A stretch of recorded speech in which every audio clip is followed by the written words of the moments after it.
You know that feeling you get when you need to have a tough conversation with a parent, deliver critical feedback to a staff member, or unite a divided team?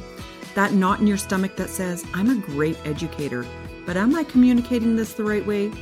I've been there. Year after year, I'd write the same goal in different words. Connection, crucial conversations, conflict resolution, how to deal with difficult people. I'm Crystal Atkinson, and after more than 20 years teaching and leading in public education, I've cracked the code on the communication skills that matter most, and I'm sharing them all with you. Whether you're dealing with resistant staff, anxious parents, or complex community dynamics, this podcast will give you the strategies and confidence to handle it all. Together, we'll explore how to connect with people who challenge you most, inspire your team to do their best work, and navigate conflict without losing sleep. Because here's what I've learned. Leadership isn't just about vision and strategy. It's about the conversations that happen every single day. And those conversations, they can be taught, practiced, and mastered. Welcome to Vibrant Leadership for Educational Leaders. Let's transform the way you communicate. Hello, my vibrant community. Thank you for coming again. I cannot believe we are already on episode 5. If you have been here from the beginning, from the bottom of my heart, thank you so much. Be sure, if you haven't already, to hit that follow button. That will make sure that each week when I release a new podcast episode, you're going to make sure you're the first to hear it. In today's episode, we are going to talk about creating safe spaces through confident leadership. Here's the thing. We know as leaders, we navigate easy conversations. We navigate tricky conversations. We have to have some really pointed conversations sometimes with our staff, with our students, with parents, with stakeholders. And it's not for the faint of heart. When we have a system and we approach these conversations with intention, it is crucial that we do the work to create a safe space so that the person we are talking to is open, they are receptive, they are engaged in whatever the dialogue may be they're about to engage in. Those safe spaces need to be safe for yourself as well as for the other party or parties. And it doesn't happen by chance. For people who are not afraid of conflict, it doesn't really rattle them. They don't take things personally. Sometimes it's easy to forget that there are certain things we need to do as leaders to ensure that the people on the other end also feel like they're in a safe space. And once that happens, my friend, you're going to find everybody's going to lean in. They're going to be focused. They are going to be open. And they're going to contribute in a way that is positive and meaningful. So, what if I told you that being soft-spoken doesn't equal being supportive? That's a misconception that I often hear about. It is not only possible to create this safe space, it is necessary. Confident leadership and supportive leadership aren't opposites. They are necessary partners. They work together. So in 4 practical steps, you are going to walk away from this brief episode with some strategies in place for your next conversation. Even if you think that conversation is going to be an easy one, that doesn't mean that the receiver also thinks that. So step number 1, my vibrant leader friend, you need to connect to values. Ground all conversations in your collectively created shared values. If you're listening to this when this is being released, you're already a few months into the school year.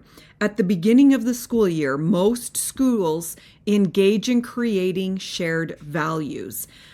So often we forget that those are in place to help anchor the tough conversations.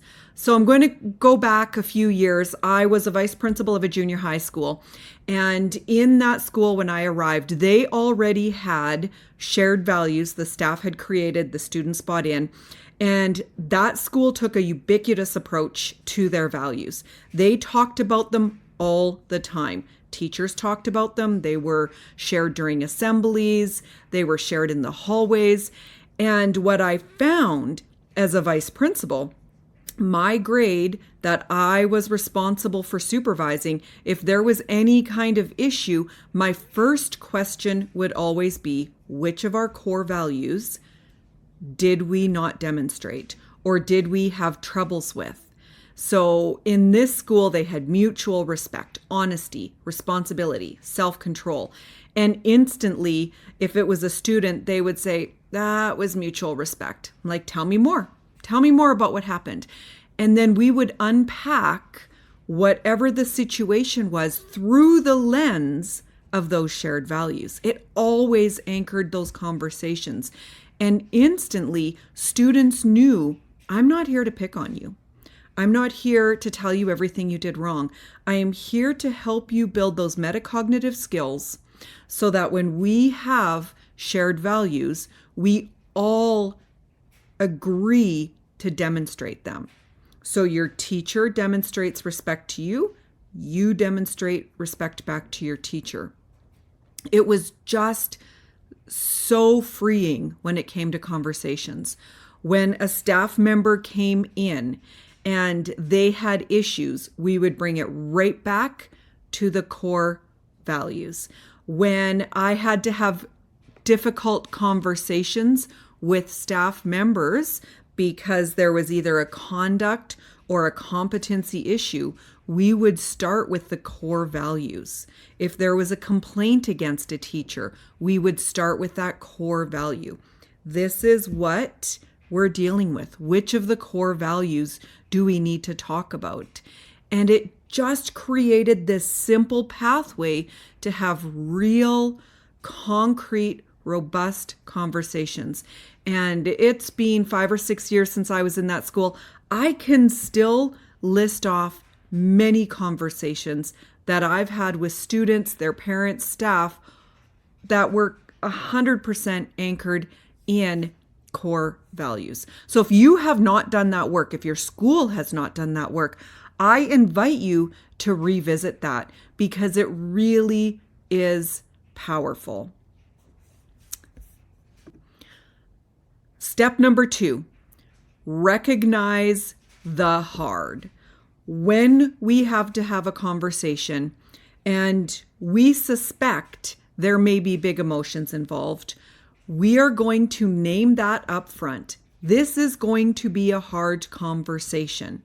At any point, if either one of us are feeling big emotions, let's give each other permission to press pause, take a deep breath, so that we can move forward in a mental space that's going to be clear as possible, and positive, focused on whatever's at hand.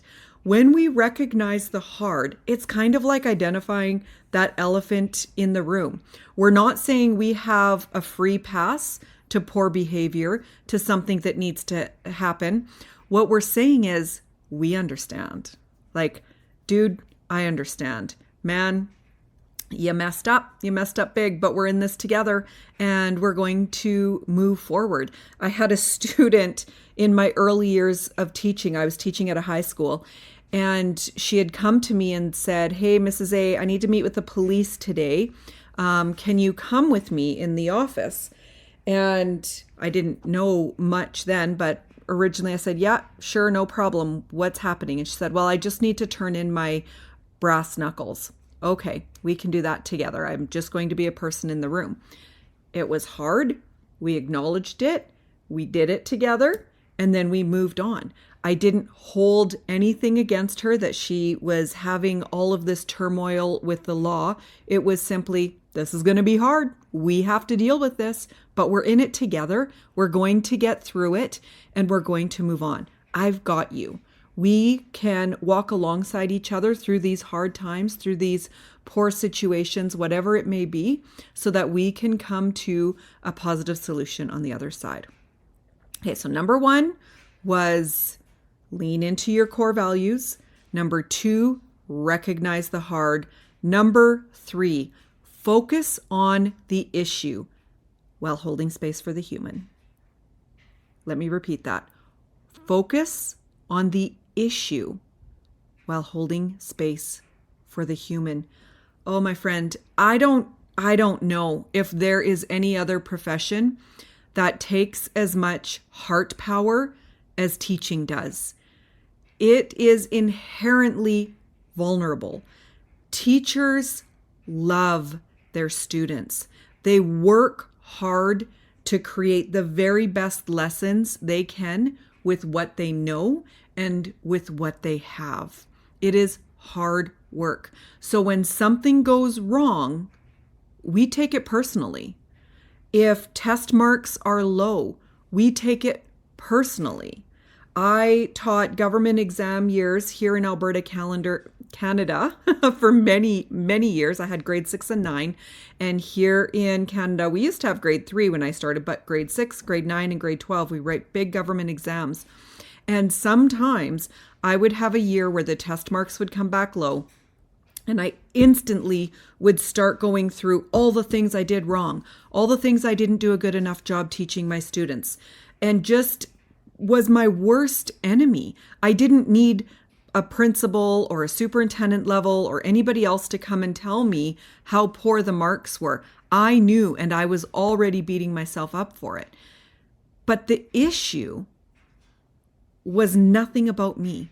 If a student in grade 6 or 9 performed poorly on a government exam, they had 7, 8, 10 years of schooling before me. So if I were to step back, I would know that it wasn't all on me. We are a community of people who work together. So if your issue is poor test scores, your literacy rate is not where it needs to be, let's focus on that issue while holding space for the human. We know those teachers care deeply. Nobody on earth wants those students to perform better than their teachers, I can assure you. So how can we address the issue of low literacy scores without a teacher feeling they are to blame for those scores? So separate that problem from the person. Address that issue without degrading the person, because we need to maintain dignity while tackling difficult topics. Really, really important. When you are focused on that issue, what happens is, as a community of educators, you're able to come together, put your heads together, and really start to flesh apart everything that's going well, everything that is not going well. You're able to more accurately define where are the students at in their learning, what does the student need in order to fill in those gaps. And when we focus on that issue and that student, rather than telling teachers, well, you should do this, you should do that. Are you not using that resource that we bought as a central office? Are you not? We're not doing that, friend. We are not doing that. We are going to focus on that issue, and we're going to hold space for the human.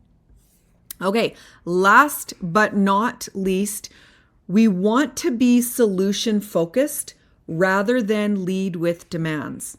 It is so easy for a leader to go in when there are issues that they never had, and they start by saying, well, when I ran the school, or when I was a classroom teacher, or I would have done that differently. I did. And you know what? I've had that happen as a classroom teacher. I've had that happen as an administrator when somebody else in a position above me would come in and they would start with all their I's, and I would just shake my head and think, you have no idea.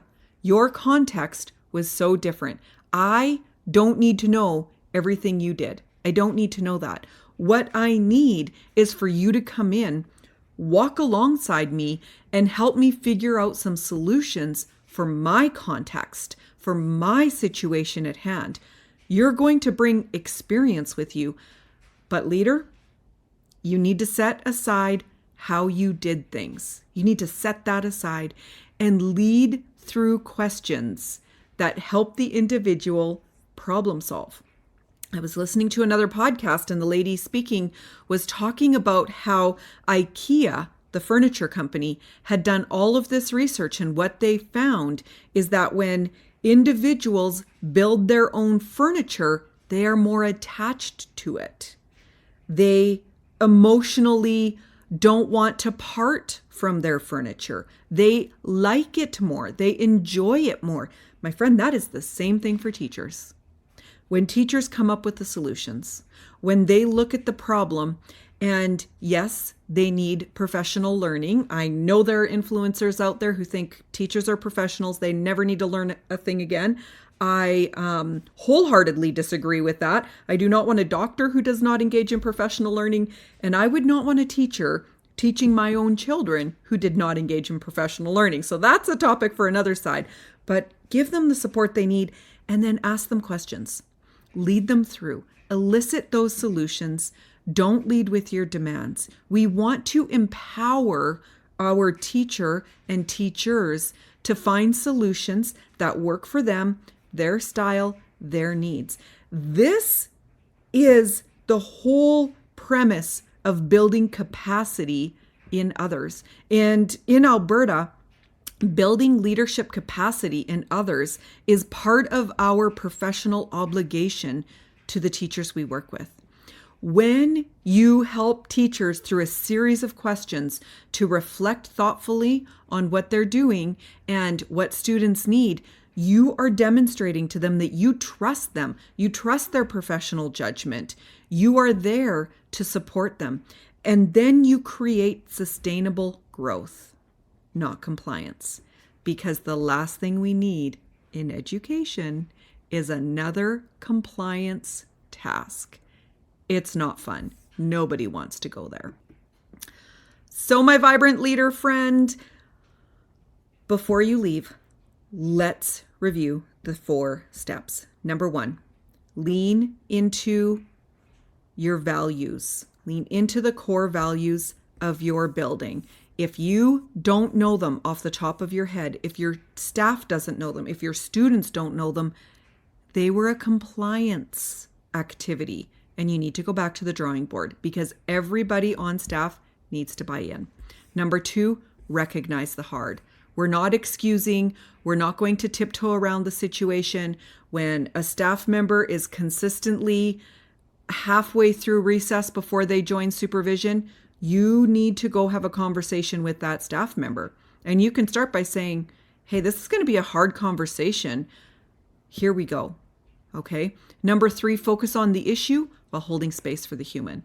Hey, Mrs. Atkinson, you are on recess supervision every Wednesday morning, and I notice that you are late every time. What can I do to help you be on time for that? Because it's really important you do that. Okay.